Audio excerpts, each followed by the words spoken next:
Guys, problema nyo ba ang pag-setup ng iyong tax info para sa inyong monetization sa Facebook? Isa ka bang content creator? So, ngayon, worries no more dahil Wow! pwede na kayong mag-register sa BIR website kung saan makikita dito ang pag-register natin sa OROS or yung tinatawag natin nga Online Registration Update System.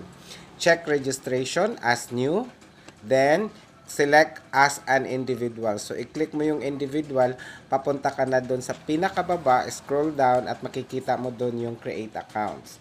Pagdating mo doon sa create accounts, click as ang pinakababa, may box doon na maliit. I-check mo yun at pindutin ang agree na kulay green ang button. So, pag mapindot mo yun, pupunta ka na doon sa taxpayer. So, pipiliin mo doon sa taxpayer, mga maring, dalawa yung pagpipilian mo doon, may with existing TIN number or yung without existing TIN number. So kung baguhan ka, i-click mo yung without existing TIN number kasi may pipild upan ka doon para sa registration mo.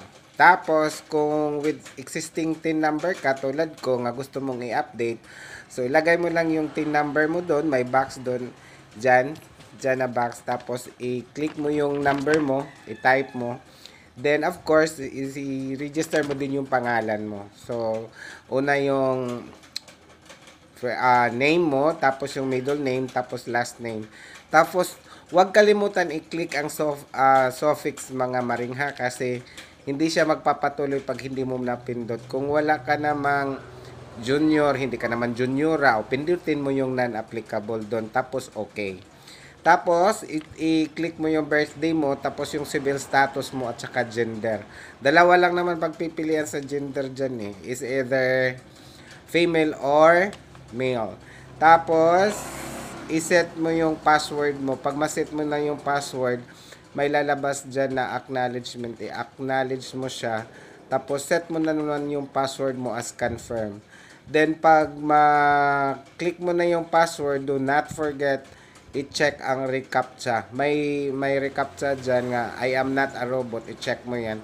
Tapos, yun na. I-register mo na siya. Tapos, once successful lang inyong pag-register sa BIR system, mag-verify yan doon sa email mo. So, do not forget ilagay yung active email address mo. So, para hindi ka napipila doon sa sa maraming tao sa BIR, pwede mo nang gamitin yung digital ID mo online. Pwede mo na yan i-print back to back. So, see? Thanks for watching.